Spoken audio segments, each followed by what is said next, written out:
한국독립교회 선교단체연합회가 제38회 목사 안수식을 개최했습니다. 목회자로 사명을 받은 142명의 목회자들은 부르심에 합당한 삶과 사역을 이어갈 것을 다짐했습니다. 터키에 수감된 미국인 브런슨 목사가 2년 만에 석방돼 트럼프 대통령이 주최한 환영식에 참석했습니다. 정치, 경제, 종교 갈등에 불씨였던 브런슨 목사의 석방으로 양국의 관계가 개선될 수 있을지 관심이 모아지고 있습니다. 구소련이 붕괴되던 해에 파송돼 러시아 선교의 개척자가 된 안순철 선교사. 교회 개척은 물론 신학교 강의와 러시아 내 장로교단 설립과 운영에 기여하며 러시아 내 복음의 확장을 위해 헌신하고 있습니다. 여러분 안녕하십니까? 뉴욕타임즈가 미국 정부가 성에 대한 정의를 출생 시 결정되는 생물학적 성으로 축소하는 방안을 추진한다고 밝혔습니다.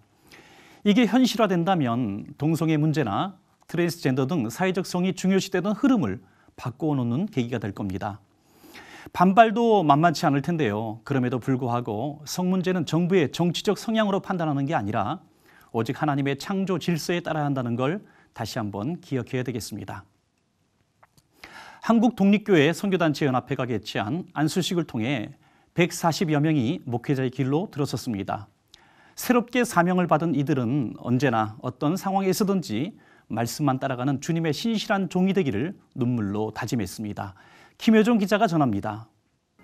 부르신 소명에 순종하겠다는 서약에 이어 거룩한 기름 부으심을 뜻하는 안수에 참여함으로써 목회자로서의 새로운 삶이 시작됩니다. 제38회 한국독립교회 선교단체연합회 목사 안수식에는 방송인 표인봉 씨를 포함해 베트남과 가나, 중국에서 온 신학생 등 142명이 참여했습니다. 어떤 상황과 어떤 환경에도 말씀에서 벗어나지 않고 오직 그 길을 걸어갈 뿐만 아니라 평생 하나님 앞에서 무릎으로 살아갈 것을 결단하겠습니다.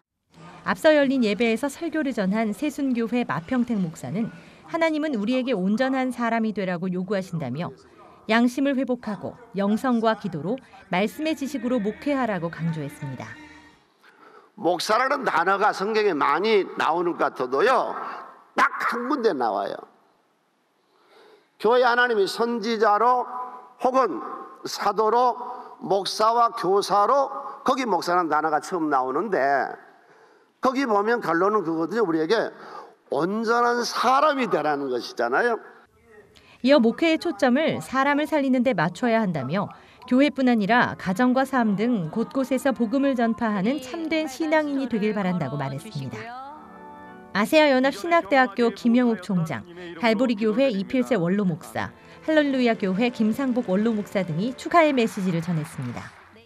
이날 안수식을 통해 목회자가 된 이들은 하나님 앞에 무릎을 꿇고 부르심과 택하심에 합당한 삶과 사역을 이어갈 것을 눈물로 다짐했습니다.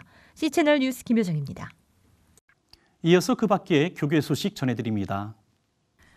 기독교 한국침례회 제74대 총회장에 취임한 박종철 목사가 지난 18일 기자들과의 만남에서 미자립교회와 개척교회 등을 위한 교회 세움의 뜻을 밝혔습니다. 박종철 총회장은 단순한 재정 도움으로 이루어지는 교회 지원에서 멈추지 않고 교회를 세우고자 하는 동기를 주고자 한다며 각 교회마다 다른 상황 속에서 한 가지 해답만을 전수하는 것이 아니라 목회자와 교회에 맞춘 충분한 컨설팅을 진행할 계획이라고 강조했습니다.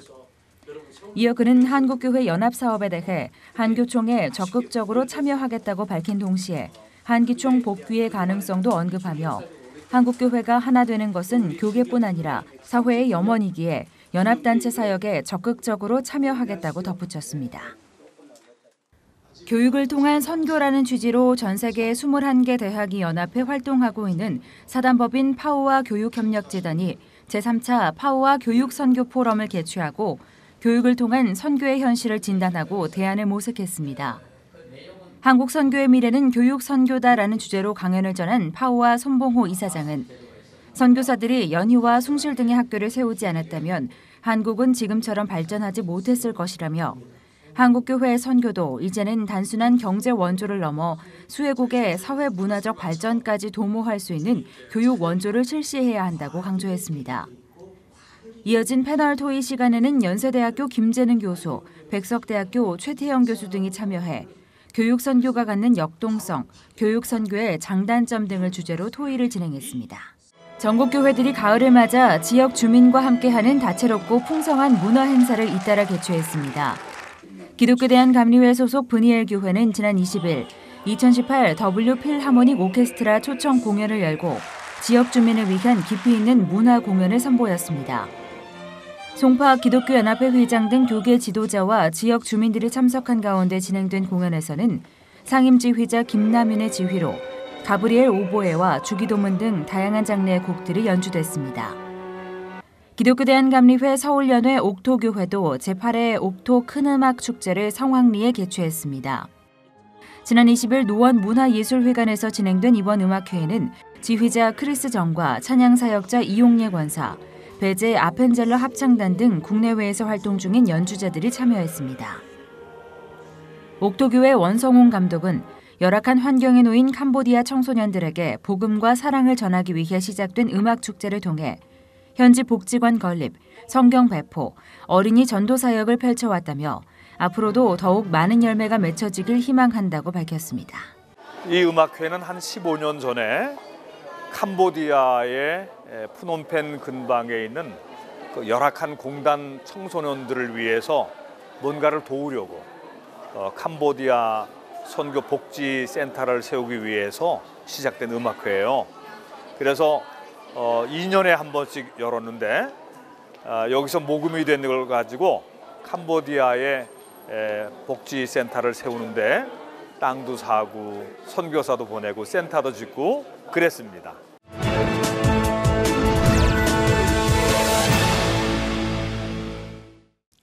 지난 2년간 터키의 간첩 혐의로 억류됐던 브론슨 목사가 드디어 석방돼 미국으로 돌아갔습니다.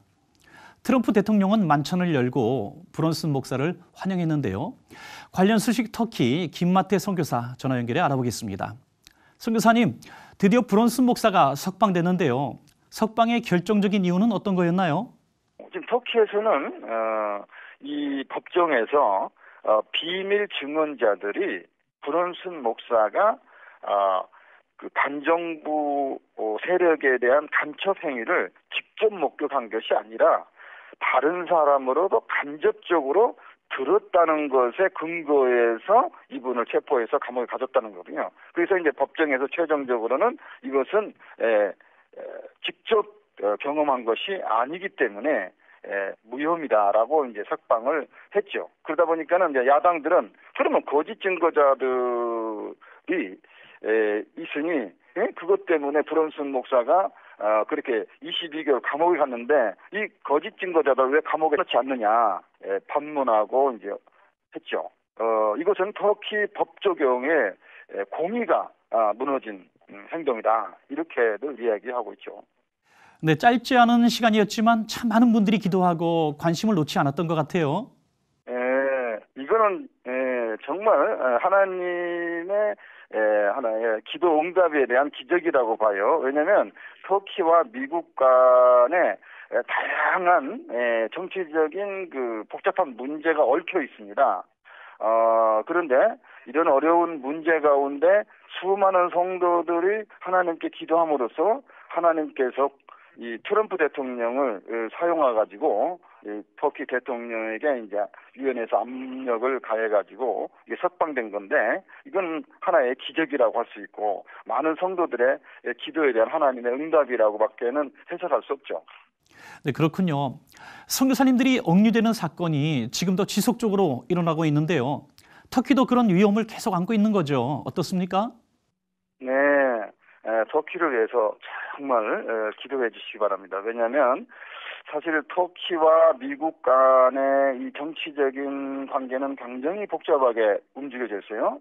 첫째는 터키의 적인 쿠르드를 미국이 중동에서 지원하고 있기 때문에 이제 터키 정부로서는 굉장히 불편한 그런 관계가 있고 또 두 번째는 터키는 미국과 함께 나토의 회원국이면서 러시아로부터 S-400 그 전투기 파괴 미사일을 구매를 했거든요.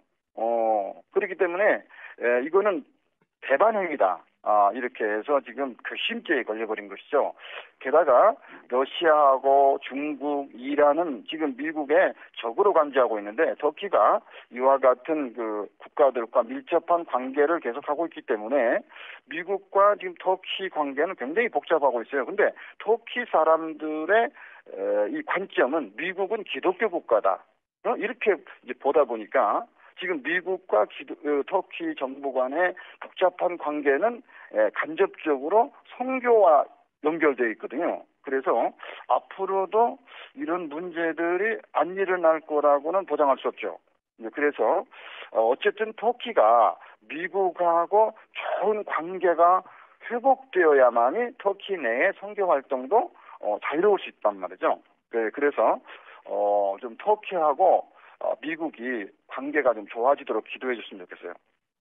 네, 정치적인 문제들로 인해서 선교사님들이 옥리되는 문제들이 참 많이 일어났었는데요. 더 이상은 이런 일들이 없어야 되겠고 또 지금도 복음 때문에 옥류되어 있는 북한의 선교사님들을 위해서도 또 잊지 않고 기도해야 되겠습니다. 네, 선교사님 오늘 말씀 감사합니다. 네, 감사합니다.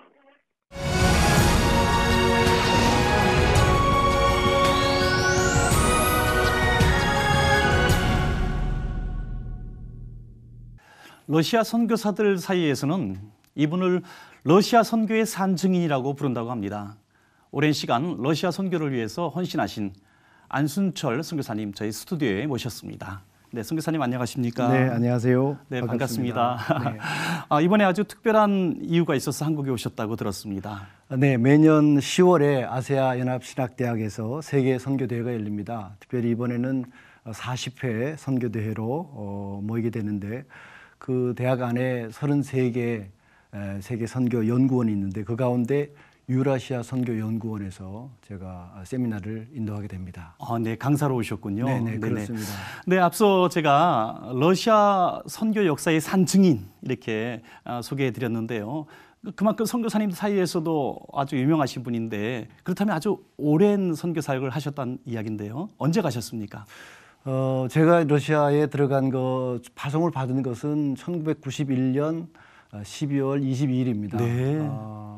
소련 선교사로 파송을 처음 받았고요. 네.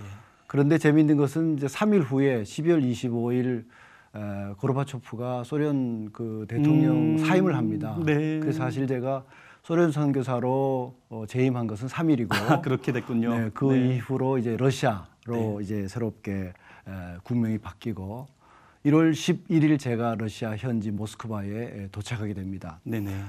러시아에 가게 된 이유는 이제 공산권 선교에 대한 한국 교회 열정이 그 당시에 굉장히 뜨거웠고요. 네네.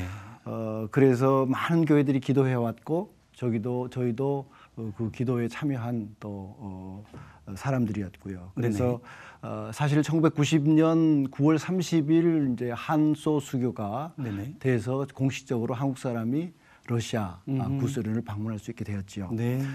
그때부터 시작해서 이제 그동안 선교를 준비했던 많은 사람들이 물밀듯이 러시아를 들어가게 되고 물론 러시아뿐만 아니라 구소련 15개 국가를 이제 사역지로 삼고 들어가게 됩니다. 저희 부부도 그 물밀듯하는 그 큰 대하와 같은 선교의 새로운 물결을 따라서 구소련 수도 모스크바로 들어가 선교사로의 사역을 시작을 했습니다. 네, 그렇군요. 네. 일반적으로 우린 러시아 이렇게 이야기를 하는데 소련 이름까지 나왔어요. 국명까지. 그렇다면 아주 옛날 얘기인데 처음 가셨을 때 얼마나 막막하셨을까 짐작이 됩니다. 어떠셨어요?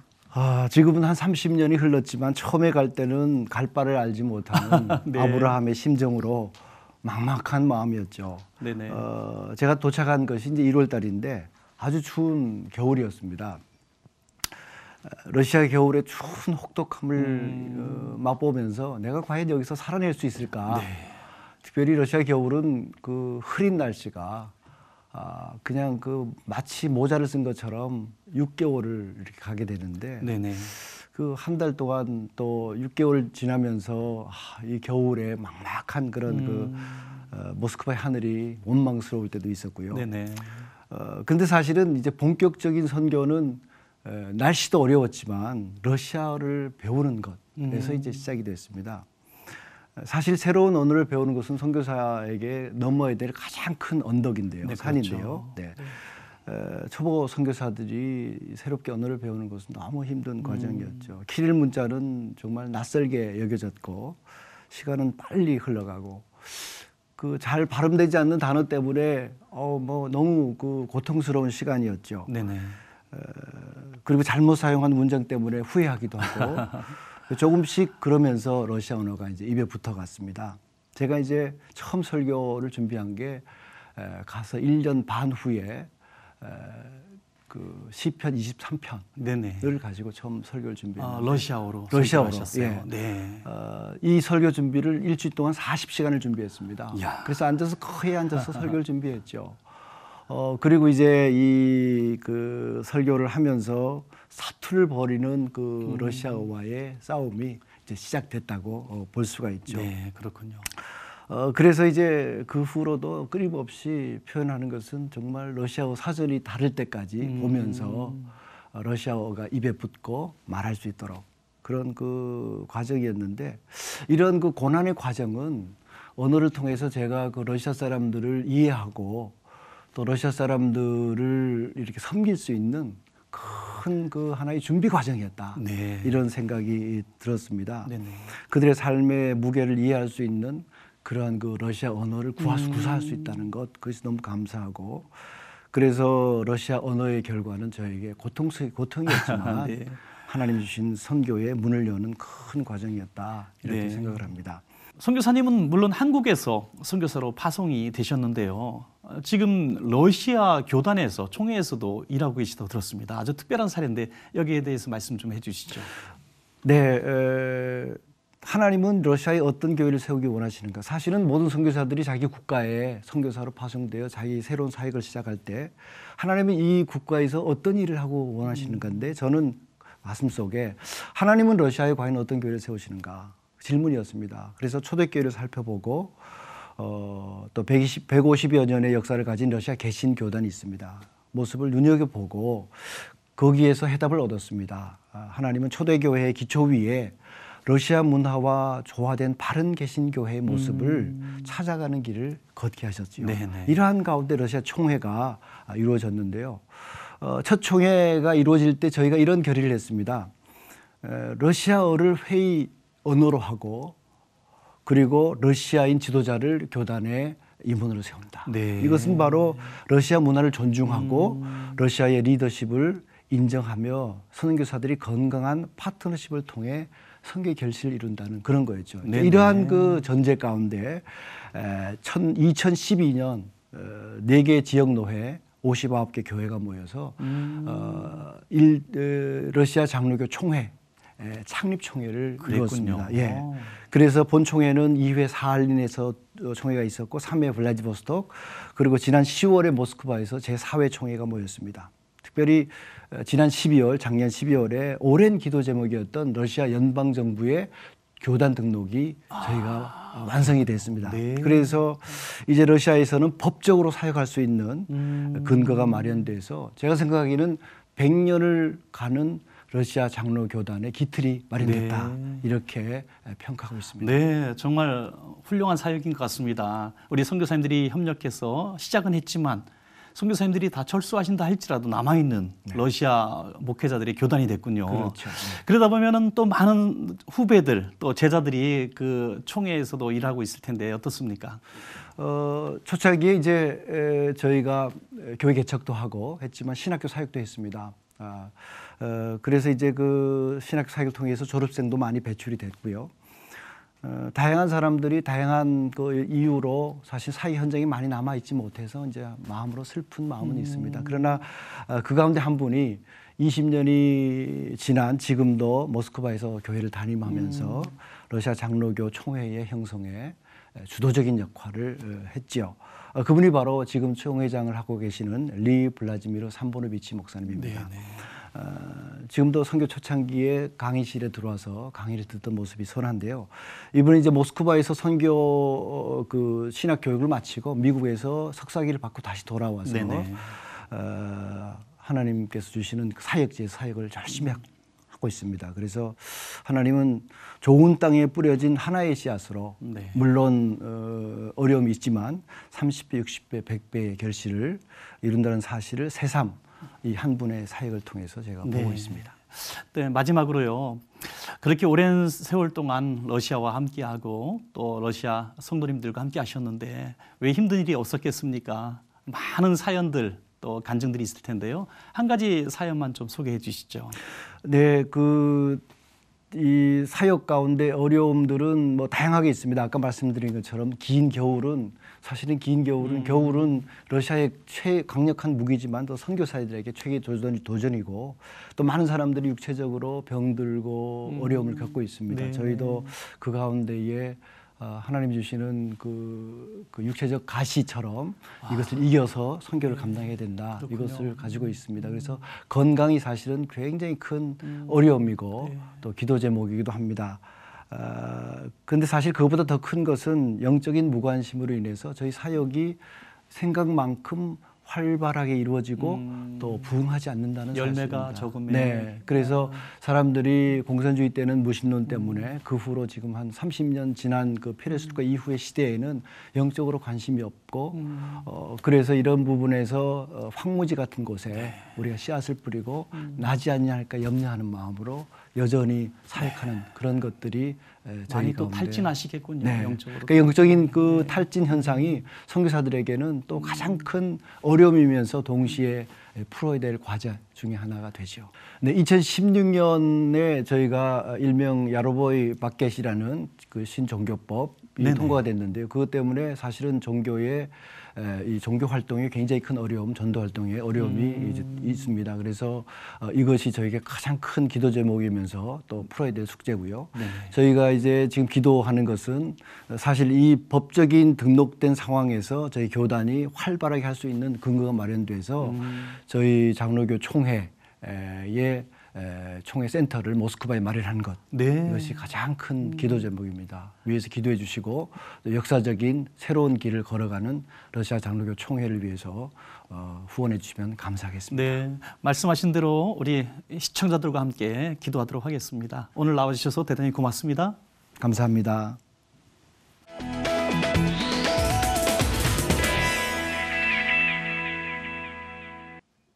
서리가 내린다는 절기 상강을 보냈는데요.